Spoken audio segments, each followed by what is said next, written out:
Dare great things for Christ.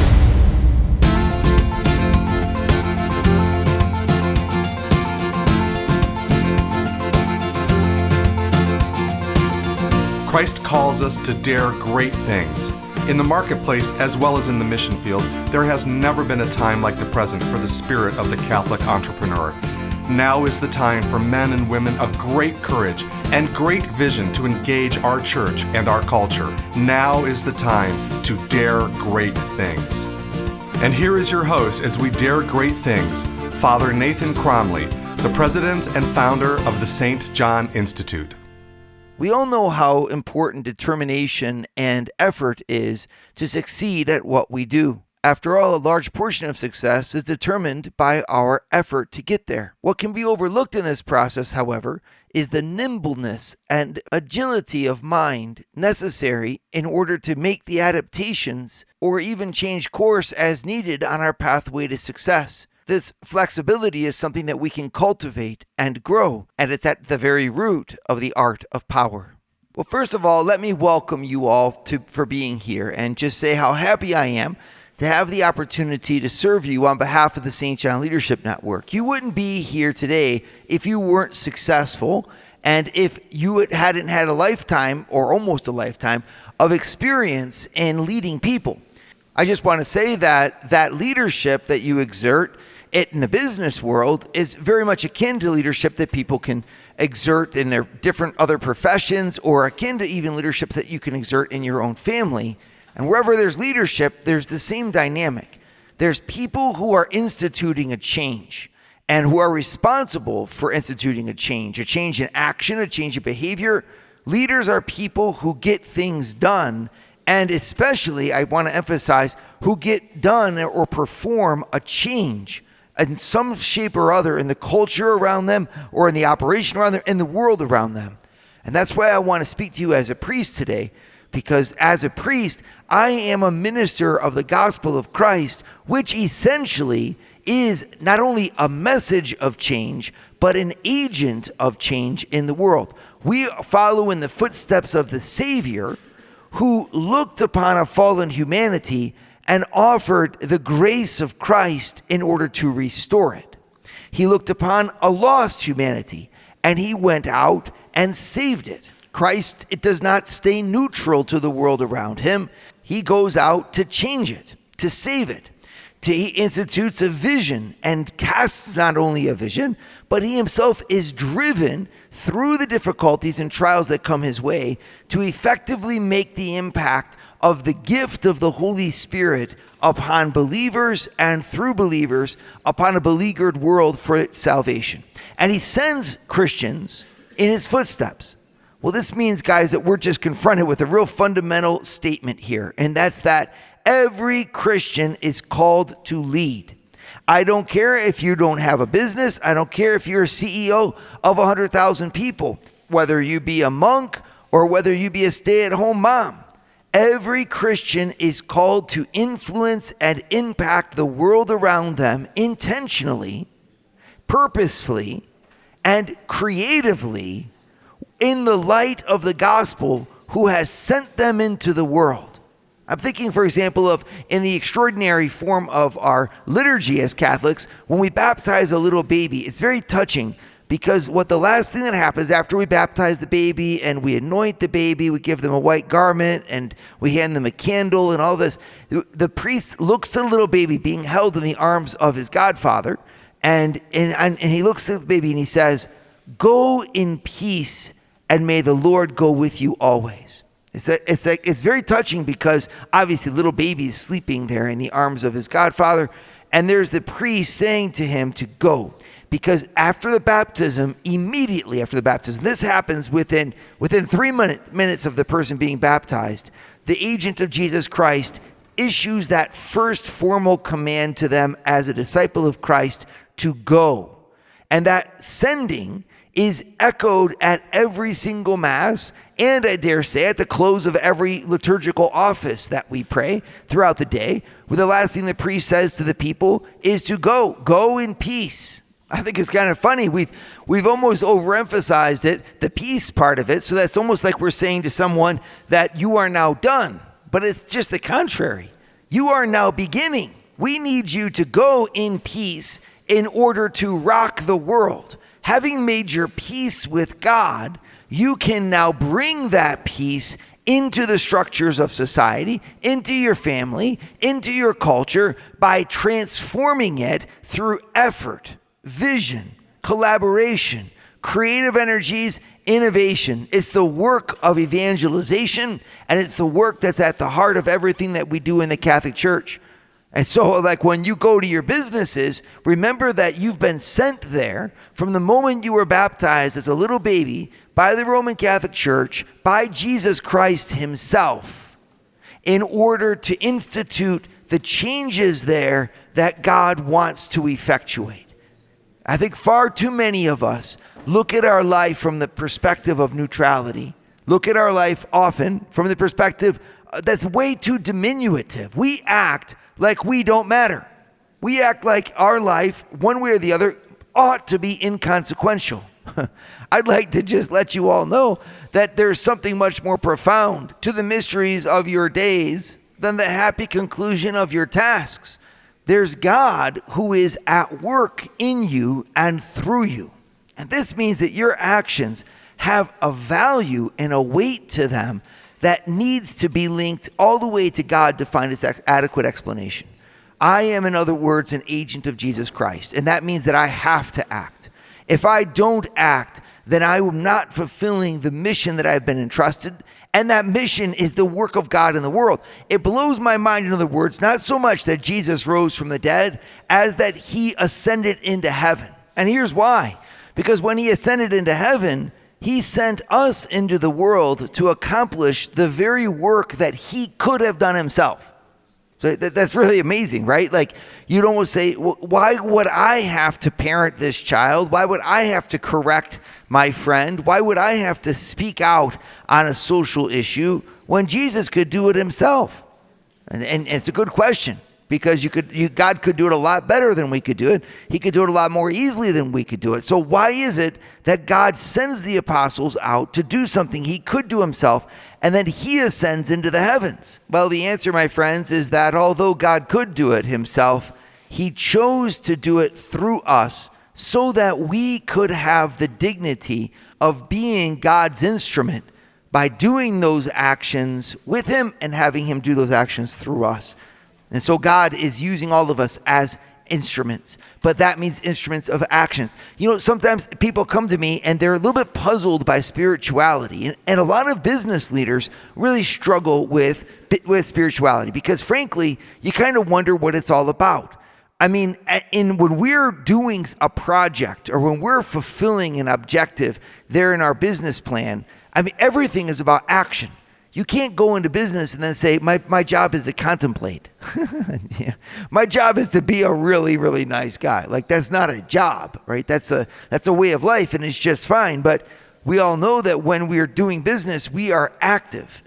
And when we go to spirituality, a lot of times we get lost because we say, well, what am I supposed to do with all this? I'm thinking about my sins. I'm thinking about my love. I'm thinking about my faith. And I'm thinking about these things. And it can kind of drive us crazy because it doesn't seem to fit into any kind of bigger picture. Well, I think that's because, in fact, prayer and contemplation is supposed to fit into a bigger picture. We're supposed to be drinking water at the fountain that gives us the strength that we need to accomplish our mission. But without a sense of true mission in your life or outward purpose, spiritual exercises and prayer can be confusing. Right? We can end up becoming scrupulous or lost in the understanding of what am I supposed to be doing with all this. But if you put them behind your mission and start to say, God has asked me to create a change in the world. I'm here to make a wake on this lake called life. I need to be able to make an impact, and I want to make an impact in the lives of others, of my children, of my spouses, of my friends, of my society. Well, then suddenly the spirituality becomes the food that I need to give me that strength and energy that I need in order to accomplish that. For most of you, your problems in spirituality will be corrected when your spirituality is aligned with your deep purpose for your actions. I am alive to do this, and because of that, God comes to help me. be it marriage, family, work, all of those things. I want you to see them as God sees them, as His gift to you, as the means by which you can give yourself back to Him. Does your family matter? Join the St. John Leadership Network and receive a family mission infographic that will help you focus on your family. To learn more, go to www.stjohnleadershipnetwork.org/member and join for free today. Christians are called to be people of action, and in your businesses that you lead, in the leadership that you exert over our society, you are all people of action. I want to thank you and congratulate you. Every day you slay dragons. Every day you get the job done. Every day you have to face a change and make it happen. And because of you, our society advances, and because of you, goodness can be given to our world. But we can't for a moment think that that effort isn't something that requires cultivation and practice. Just like a football player needs to be able to practice his football throw over and over and over again to do it well, so we who are in the field of power and are asked to wield power in different situations of our lives need to learn how to wield it well. It's not just, in other words, because we can or have the freedom of a position to drive a change that we will drive it well. In fact, without practice and without cultivation, the power that we have can drive us. Instead, in other words, of exercising our influence to change the world, it's just we end up becoming someone who curates our ability to change the world without really doing it. We're constantly being driven by the need that we have to maintain ourselves and maintain our status instead of really leading by it. And that, of course, leads us to corruption. And that's something obviously we all want to avoid. So at its very root, I've got to learn how to be a true leader who has the ability to effectuate change and does it well. At its heart, surprisingly, action has a dual engine, so to speak. Everything that we do, on the one hand, what we do comes out of a certain kind of anger, a certain drive, if you want to use that term, and it's something that impels us forward into combat, into facing the situation that's in front of us, whatever it is, so that we do it. And it's really at the well springs, it's a question of love. Because I love, I cannot sit still in the presence of a change that needs to be effectuated. And so because I love my children, I get up and I go to work. Because I love the things that we do at the workplace and the team that I'm committed to, I do it. I have to stay up late in order to finish a project. Or because I love the church and what she's doing, I innovate a new solution to the problems that we're facing in the world around us. Love drives us. It's St. Paul who says so beautifully that the love of Christ impels us. Now, obviously, we're talking about a very special kind of love there. Not every form of love will impel in the same way.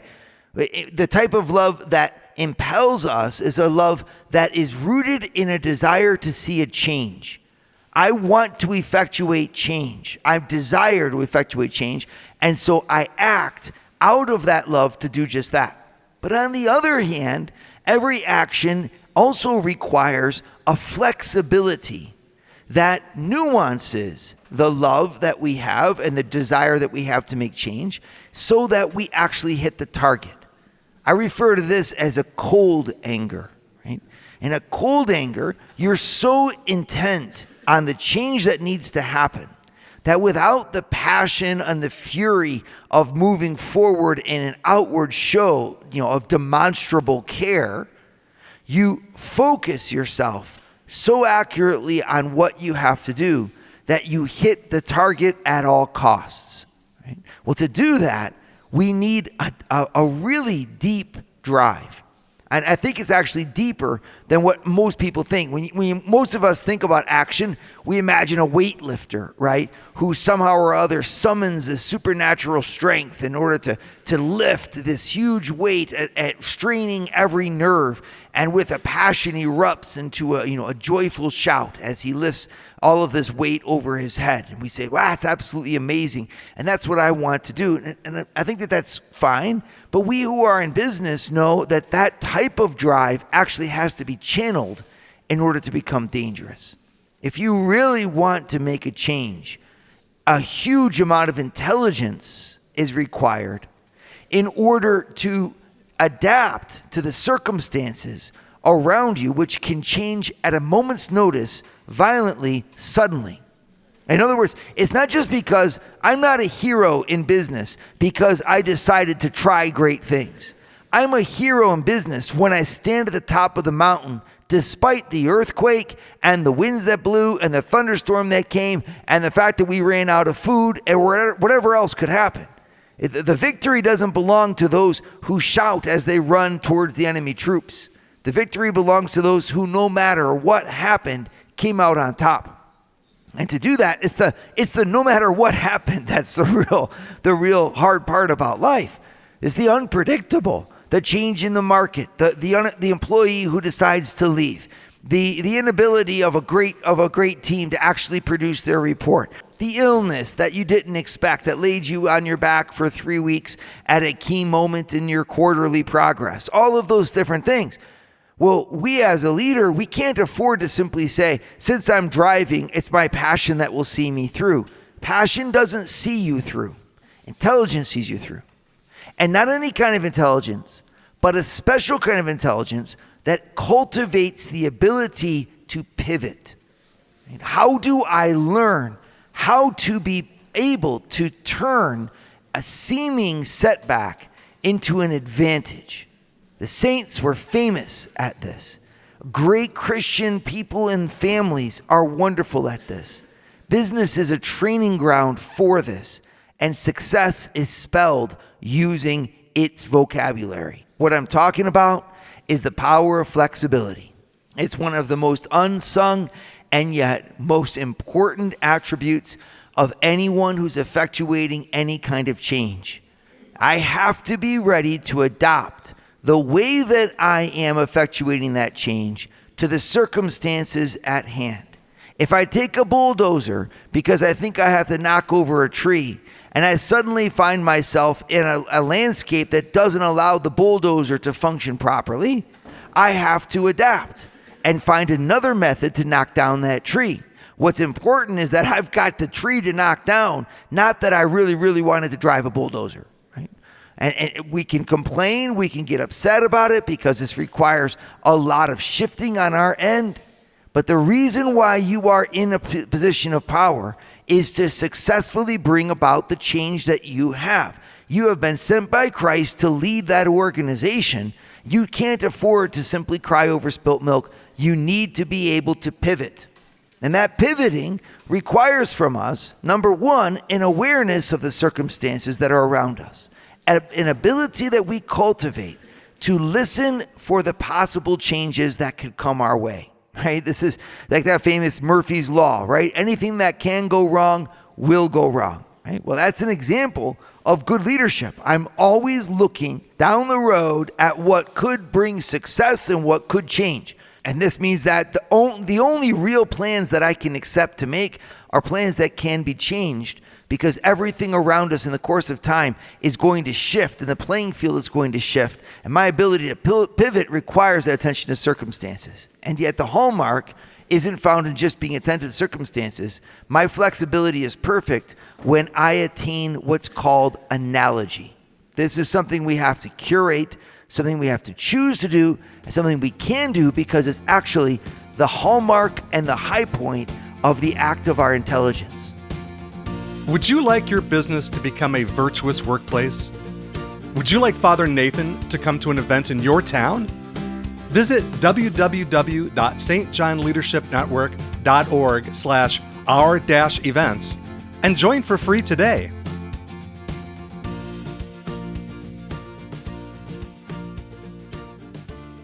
So as we go forth in order to do all the things that God has put us on earth to do and to attain the goals and objectives that we've laid out in front of us in our organizations, in our families, in our world, flexibility is the key. Everything, we have to plan on everything changing, from the timeline to the personnel to the circumstances. We have to be attentive to that, but our ability to pivot will be artfully done.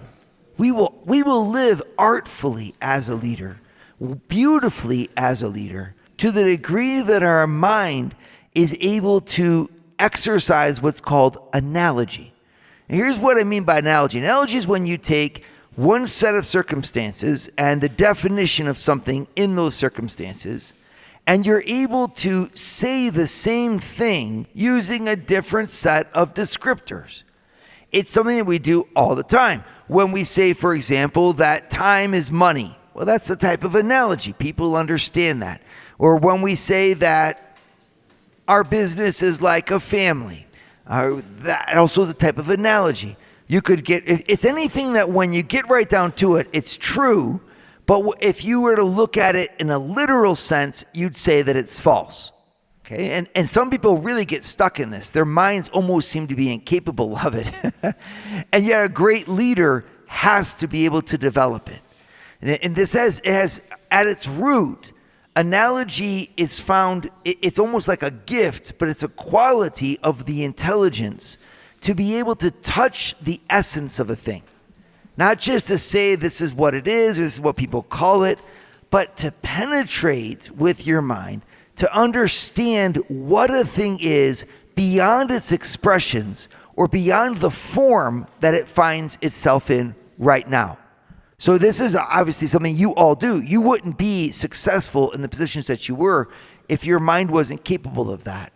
I can only be flexible with fidelity to the truth when I'm first of all able to see at the root of things what they are independent of the how that they are at that moment. When I see somebody, I don't know, who's acting rudely, well, an intelligent person goes beyond the fact that they're acting rudely and touches what's motivating them to act rudely to begin with. And there you could actually, in the heart of a rude action, be touching someone with a lot of potential to do amazing things, even very sensitive things, very gentle things. I'm not going to get caught up, in other words, at how a person is acting or how a thing is found. I want to get able to touch the essence of it. My mind is cutting. It's able to pierce. And this, the ancients actually, Aristotle, for example, he said that this is really where intelligence resides. And it's funny because people talk a lot about artificial intelligence. And as wonderful as it might be, or as true as the expression might be in many levels, it can be deceiving because intelligence can never be replaced by a computer. A computer can imitate the effects of intelligence. Its ability, for example, to organize things. Its ability, for example, to find repetition in things. But a computer can never replace an intelligence because an intelligence is a grasp of a thing at its essential roots that go beyond its expression and that permit its concept to be modified, adapted, changed. In other words, I start by my ability to grasp something at its essence, and if I cultivate that well enough to go beyond the appearances of things, I can learn how to express the same thing in an analogous way, in a way that is essentially the same, even though existentially different. Now, I can hear you kind of thinking to yourself, what does this actually have to do with what I do as a person? Number one, the power of analogy allows you to have the freedom of mind to make the pivots necessary to bring your team to success.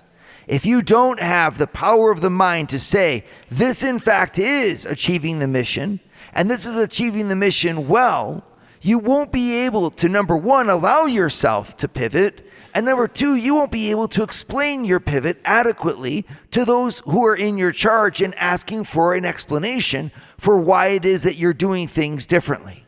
So having that ability gives you the freedom to, number one, make the pivot, and number two, it gives you the ability to tell those around you, hey, this is why we're doing it this way.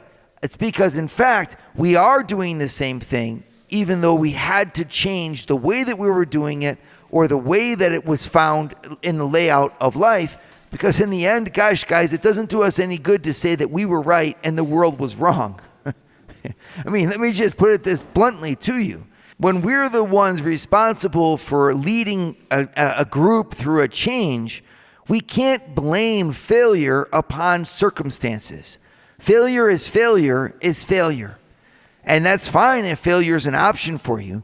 But golly George, if failure is not an option for you, then you've got to be able to free up your mind to pivot, and not just to pivot in a desperate sense, but to pivot in a sense that accomplishes the very same thing you were seeking no matter what.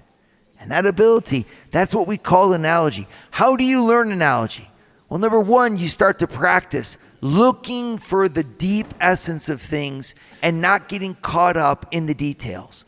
It's a gift of mind, but it's something that you can cultivate. Really, practically, it's something that the arts help us with a ton. The place of the arts in the life of cultivating a leader is crucial, because in the arts, you are looking at a symbolic expression of the essence of a thing.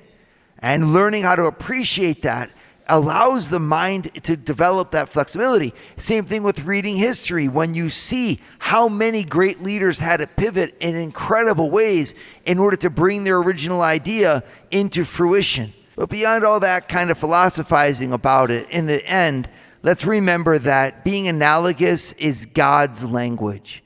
God made each person the same and utterly different. The same in nature, in essence, being that of humanity, and yet as different as everyone's smile.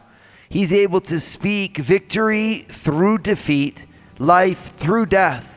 God is the ultimate intelligence who is able to effectuate his plan in every circumstances without the passion and the fury that was required by us, but with the cold and beautiful light of the truth. God is extremely flexible. And so we need to be as well. Dare great things for Christ. Share your feedback with Father Nathan. Send us an email at info@stjohninstitute.org. That's info@stjohninstitute.org. And don't forget to subscribe to premium video content to form, unite, and inspire you at Eagle Eye Pro on our website, eagleeyeministries.org. That's eagleeyeministries.org.